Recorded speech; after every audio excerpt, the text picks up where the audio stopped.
Bonjour à tous, alors la vidéo aujourd'hui c'est une vidéo de déballage d'un produit. C'est un couteau de la marque Mora, le modèle 748.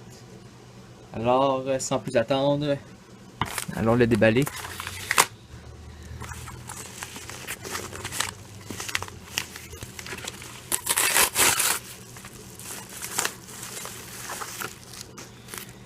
Dans le fond, je l'ai commandé sur Amazon.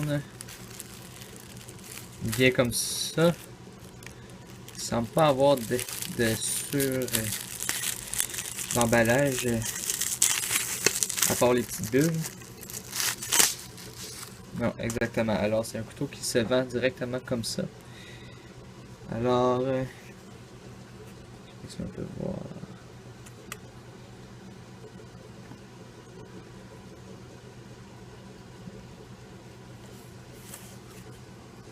Mora Kniv 748, fait en Suède. Alors, un emballage en plastique, poignée en rubber. Voilà la bête. C'est un couteau en stainless, en acier inoxydable. Alors l'épaisseur de la lame c'est 1/10 de pouce, soit 25 mm. Et la longueur de la lame c'est 14,8 cm. 14,8 cm ici.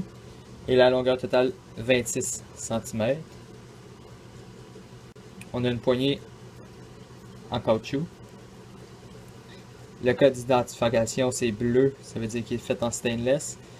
Il y a le même modèle, rouge, c'est pour dire que c'est fait en acier carbone. J'ai pris le modèle stainless puisque je vais souvent aller dans les endroits plus humides. Donc je n'aurai pas à me soucier de la rouille. J'ai déjà des couteaux en acier carbone. Et je sais l'entretien, les huilés et tout. Et ça me tentait d'avoir un couteau un peu plus simple d'utilisation. Et j'ai aucun problème pour l'aiguisage. Alors, voilà le premier aperçu. Pour ce qui est de l'étui, on parle d'un étui en plastique rigide avec une sangle pour attacher à la ceinture en cuir. Et le couteau tient relativement bien, facile à sortir, facile à rentrer, on entend un petit clic. Une fois qu'il est rentré, on réussit à le sortir en secouant de manière assez agressive. Mais une fois qu'on le porte à la ceinture ou dans un sac, c'est presque impossible de le sortir à moins de donner vraiment des coups. Et voilà. Donc, aucune inquiétude à ce niveau. Le bout, il y a un trou dedans pour éviter que l'eau s'accumule si on le porte à la ceinture et qu'il pleut. Alors, allons maintenant à la peser. Alors, pesons le couteau avec son étui. Nous en sommes à 159 grammes avec l'étui. Alors, comparons avec le modèle Schrade SCHF 36 avec son étui. J'ai enlevé le Fire Steel et l'aiguisoir dedans pour donner un meilleur comparatif. On est à 473 grammes. Alors, vous voyez la différence de poids. Ça, c'est mon ancien couteau que j'utilisais pour le backpacking. Alors, comparons les deux un peu. Côté longueur de lame, légèrement plus long sur le Mora, peut-être un pouce, donc 2 cm environ plus long. C'est sûr que si on compare l'épaisseur, le Schrade a une épaisseur assez extrême, disons un quart de pouce. Mais aussi un peu plus large. Par contre, j'ai vu des vidéos et le Mora 748, donc celui-ci, devrait me plaire entièrement pour faire du batoning et tout ce que j'ai besoin pour faire du backpacking. Donc plus besoin d'emmener la bête qui pèse plus d'une livre. Donc on se retrouve avec un couteau de 160 grammes. Maintenant, nous allons passer au test, savoir comment il est aiguisé lorsqu'il sort de l'usine, le couteau. Alors, on va faire le test avec la feuille de papier pour commencer. Allons voir ce que ça en dit. Wow!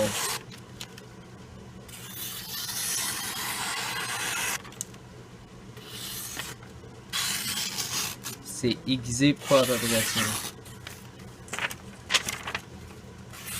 Alors, juste avec ce test, je peux définitivement dire que c'est le couteau le plus aiguisé que j'ai eu en sortant de l'usine, sans avoir besoin de faire des retouches. Définitivement pas. Alors, je peux tout de suite voir avec le test de papier que ça va passer le test de rasage. Et oui, effectivement, ça passe le test de rasage. Alors, pour ceux qui ne savent pas, le test de rasage est un test un peu plus dur à passer que le test du papier. Mais avec la facilité que le couteau avait à trancher le papier, je savais que c'était pour assez bien raser. Donc définitivement, rase, coupant comme un rasoir en sortant de l'usine. Un autre test que j'aimerais faire, c'est savoir est-ce qu'on peut partir un feu avec le dos du couteau. Donc comme vous pouvez voir, ça c'est un Fire Steel, la marque Light My Fire, Hermé 2.0. Donc c'est le Fire Steel que j'utilise pour partir la majorité de mes feux. On va voir ce que ça a dit. Et non. Définitivement, on ne peut pas partir un feu avec ce couteau. Je sais pas si on voit ça. C'est pas fini. Le dessus n'est pas fini. Non, alors on oublie ça. Il va falloir limer le dessus à la lime pour donner un bon 90 degrés pour pouvoir envoyer des sparks. Alors voilà pour conclure mon vidéo. Ce couteau semble un très bon couteau pour la randonnée. Alors j'ai très hâte de l'essayer. Je vais faire une vidéo de suivi pour savoir ce qui en advient de ce couteau, si je l'apprécie plus que mon ancien couteau, le Schrade SCHF 36. Alors si vous avez des commentaires, des questions, n'hésitez pas à les poster. Si vous avez aimé mon vidéo, likez évidemment. Et partagez et abonnez-vous à ma chaîne pour plus de vidéos de nos aventures. Merci et passez une excellente journée.